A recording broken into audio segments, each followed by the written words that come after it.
la deuxième phase des championnats d'Europe se déroulait avec plusieurs semaines d'écart à Cracovie. Pour l'équipe de France, cette phase revêt un caractère encore plus important.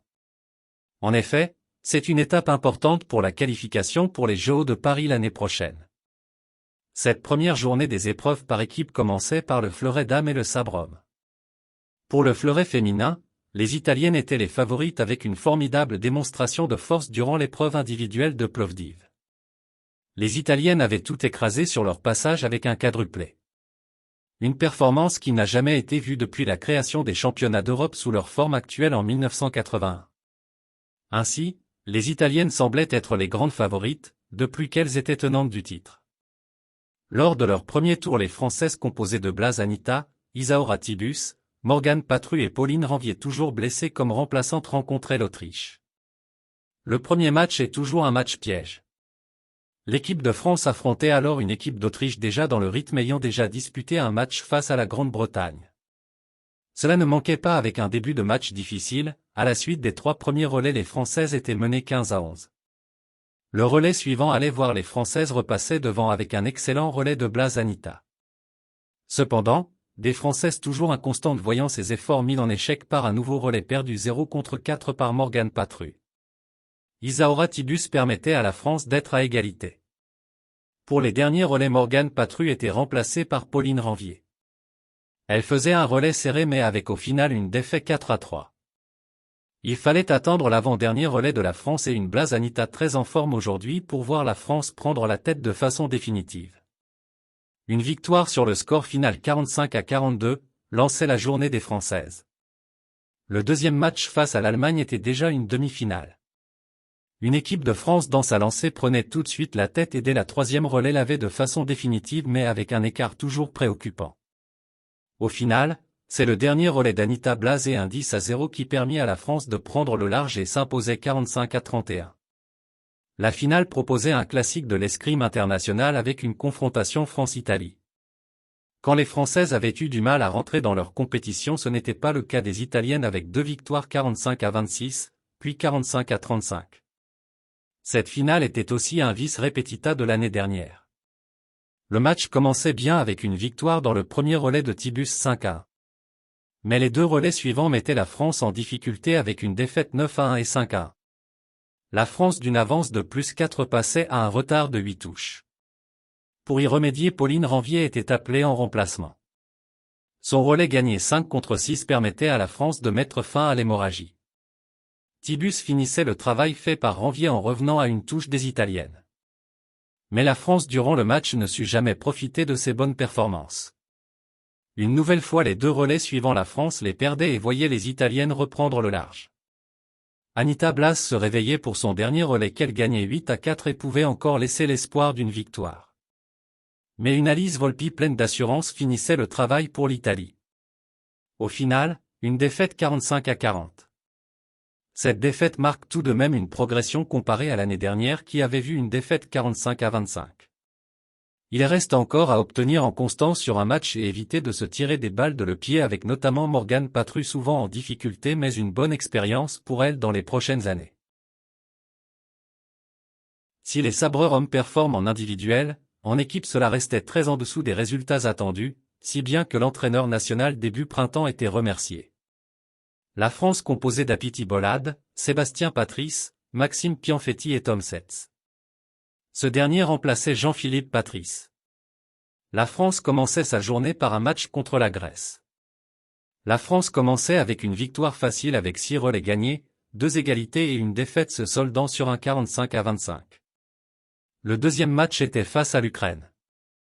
Face à cette adversité plus relevée, la France faisait un copier-coller de son match précédent bien que l'écart se trouvait plus serré avec un score final de 45-34.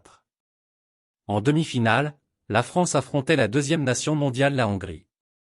Si le score final est serré 45-42. La France a toujours tenu le score en ayant une marge de 7 touches avant le dernier relais. Aron Silagi, légende de sabre masculin, fit alors parler toute sa force et fit un formidable relais gagné 5-9. Mais Sébastien Patrice réussit à remplir son travail en mettant cette 45e touche qui permettait à la France d'accéder en finale et s'assurer une première médaille depuis 2008 en équipe. En finale, nouveau classique France-Italie. Pour la première fois, de la journée les Français commençaient leur match en étant menés. Les quatrièmes premiers relais se soldant par une victoire et une égalité en faveur de l'Italie. Accusant un retard de cette touche, c'est avec le cinquième relais conduit par Sébastien Patrice que la France réduisait l'écart. À la suite de son formidable relais, le retard n'était plus que de 2 touches. Cela les relançait dans le match. Notre vice-champion du monde plaçait la France devant 35-34. Mais à la suite d'un relais plus difficile de la part de Bolada Piti, la France repassait derrière. Toutefois, il arrivait à maintenir le retard à une touche. C'est alors que Sébastien Patrice, qui avait déjà remis en course la France, fit passer la France devant. Avec une victoire 6-2, dans le dernier relais, la France était championne d'Europe, 45-42.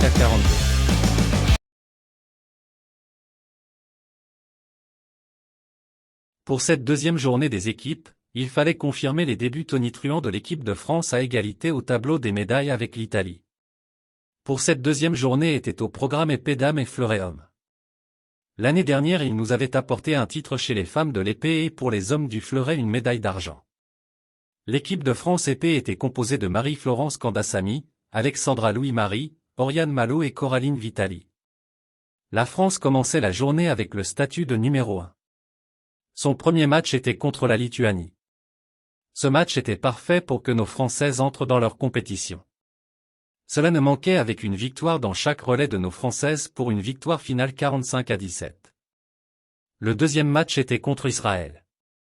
Cette équipe pouvait être un piège nos Françaises. Mais un match débuté avec sérieux permit à la France de prendre progressivement le large. Le cinquième relais permettait à la France de prendre le large avec un écart de plus 6 touches. Au final, le dernier relais soldé par 5-1 permit à la France de s'imposer 45-36, soit 9 touches d'avance. En demi-finale, les Françaises rencontraient les Suisses. Pour la France, ce match devait être pris une nouvelle fois avec sérieux pour pouvoir rejoindre une finale qui semblait être accessible. Et une nouvelle fois les Françaises commençaient par gagner le premier relais, lançant le rouleau compresseur. Dans ce match, la France prenait plus rapidement le large au troisième relais, l'écart était de 6 touches, au cinquième relais c'était de 10 touches. Et dans l'avant-dernier relais l'écart était de 15 touches. Au final, seul le dernier relais était perdu 5-7, ne faisant que réduire légèrement l'écart. En finale, la France affrontait les Hongroises qui avaient vaincu les Italiennes 38-31. Ce match commençait avec pour la première fois une défaite lors du premier relais. Cela plaçait déjà la France avec un retard de 4 touches. Le deuxième relais, en se soldant par une égalité 4-4 dans le relais, ne changeait rien à l'écart. Le troisième relais était une nouvelle victoire des Hongroises qui avaient alors le double des points des Françaises, 12-6. Si le retard n'était pas encore irrattrapable, il fallait réagir vite. Coraline Vitali s'en chargeait en gagnant le premier relais des Françaises dans cette finale, l'écart passant à 3 touches. Les relais qui s'enchaînaient étaient gagnés alternativement par les deux équipes. Cette situation laissait la France derrière avant le dernier relais, la France était toujours 3 touches derrière. Le dernier relais opposait Oriane Malo-Berton contre Anna Kuhn. La Française se lançait alors dans une remontée folle. Toutefois, le temps joué contre elle à 45 secondes de la fin, le retard était toujours de 2 touches, 31-33. Elle devait alors au moins marquer ces 2 touches seule et sans s'en prendre pour à minima assurer la mort subite. À 9 secondes de la fin, c'était fait. Le match allait se jouer à la mort subite. La Hongroise avait la priorité.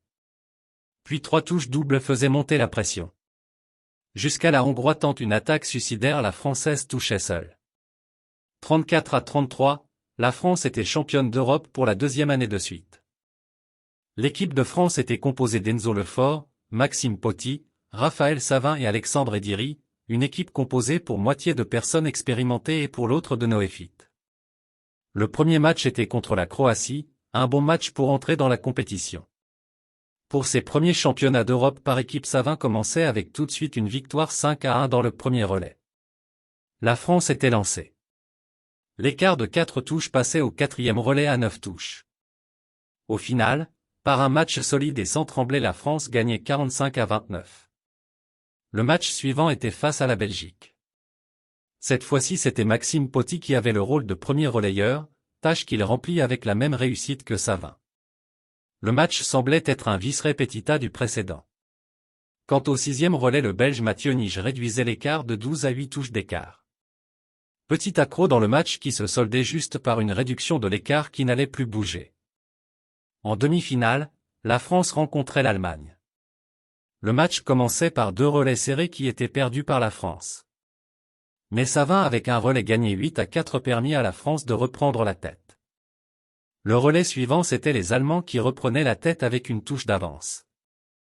Une situation qui durait 3 relais avant que Savin dans son dernier relais remette la France en tête. Les 2 relais qui suivaient voyaient 2 égalités 5 à 5 donnant la victoire 45 à 43 dans un match serré. En finale, la France affrontait les Italiens qui avaient vaincu la Grande-Bretagne 45 à 37.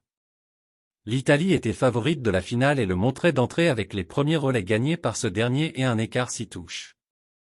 Poty dans un relais mémorable permettait à la France de passer devant d'une touche avec une victoire 11 à 5 dans le relais et un score de 20 à 19. Malheureusement, la France n'arrivait pas à concrétiser et Marini Tommaso donnait une nouvelle fois l'avantage à l'Italie, 30 à 25. La France n'allait pas revenir dans le match et perdre 45 à 39. Au final, la France dans ce match montrait des promesses mais trop éphémères pour véritablement contester les Italiens mais avec une bonne direction. De plus que la France depuis 2 ans change souvent d'équipe quand l'Italie la conserve en permanence. L'équipe de France était composée pour ses équipes par Alexandre Bardenet, Romain Canone, Alex Fava et Nelson Lopez Portier.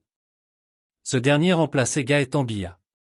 C'est avec cette équipe que l'équipe de France allait tenter de retrouver le titre de champion d'Europe, un titre qui échappe à la France depuis 2016. La France commençait son premier match face à l'Estonie. Un match qui se révélait plus difficile que prévu. La France commençait par prendre l'avantage en gagnant les 5 premiers relais. Ainsi, la France avait une avance de 7 touches.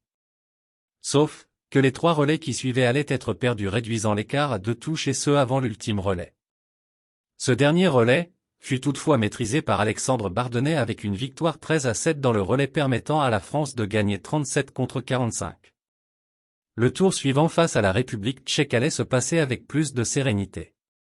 En effet, la France prenait l'avantage au deuxième relais. Un avantage que la France ne quittait plus jusqu'à la fin du match. Finalement, la France s'imposait 45 à 26. En demi-finale, la France affrontait la Suisse. Ce premier gros match n'allait pas manquer avec un match qui restait très serré tout du long. Les premiers relais étaient pris par la Suisse. Il fallait attendre le 5e relais soit le 2e d'Alexandre Bardenet pour voir la France gagner un nouveau relais. Toutefois, l'écart de 4 touches ne se réduisait que d'une touche et le relais suivant l'écart repartait à la hausse. L'écart ne se réduisait que lorsque Romain Canone rentrait. Le Français allait remettre les équipes à égalité. Ce relais était marqué aussi par la blessure d'Adrien Favre remplacé alors par Théo Brochard. Le relais suivant voyait l'écart augmenter une nouvelle fois. Alors quand Alexandre Bardenet prenait son dernier relais, il y avait peu d'espoir d'une victoire. Malgré tout, le Français réussit à réduire l'écart mais avec 3 dernières touches étant des doubles, la France perdait le match. En petite finale, la France rencontrait l'Italie. Dans le match, le plus serré de la journée, les Français commençaient par mener avec un léger avantage. Mais les 3 derniers relais allaient changer le cours du match. Une première égalité mettait fin aux défaites italiennes et préparait la contre-attaque. Le relais suivant donnait l'avantage aux Italiens et puis le dernier leur permettait de gagner. Cette journée pour les Français est frustrante avec 2 matchs perdus à la toute fin et une médaille qui leur échappe. Malgré tout, les résultats risquent d'évoluer par la suite d'une réclamation posée par la France. En effet, Adrien Favre sortit sur blessure face à la France et rentré en finale et ce selon les Français sans l'accord d'un médecin. On attend le COMEX de la FIE qui devrait étudier le cas. La Suisse pourrait être déclassée. Les sabreuses françaises étaient tenantes du titre l'année dernière avec une équipe qui évoluait comparée à l'année dernière avec une tireuse présente de l'année dernière. L'équipe se trouvait composée de Sarah Balzé, Manon Apiti-Brunet, Cécilia Berdet et Margot Rivkis. Cette journée, les Françaises allaient la conduire avec beaucoup de sérieux. Lors de leur premier match face à l'Allemagne, la France prenait tout de suite l'avantage et comme souvent dans cette journée, elle ne lâchait pas cet avantage. Ainsi, ce premier match était gagné 29 contre 45 en perdant que 2 relais. Le match suivant face à la Bulgarie, la France faisait un match similaire. La France perdait une nouvelle fois que 2 relais, cette fois-ci sur des scores plus élevés qui faisaient que le score final était plus serré, 45-35. En finale, la France ne prenait le large qu'au 3e relais. Une fois que s'était mis en place un écart de 6 touches, la France allait connaître un fin de match tranquille. Malgré 4 défaites dans les relais, la France était championne d'Europe pour la 2e année consécutive. Cette dernière médaille conclut des championnats d'Europe parfaits avec 5 finales et 3 titres. La seule déception est l'épée homme qui n'a pu ramener une médaille. La France est donc première nation sur ces équipes. Et deuxième en prenant en compte les individuels de Plovdiv et les équipes avec le même nombre de titres que l'Italie. Maintenant place au championnat du monde à Milan.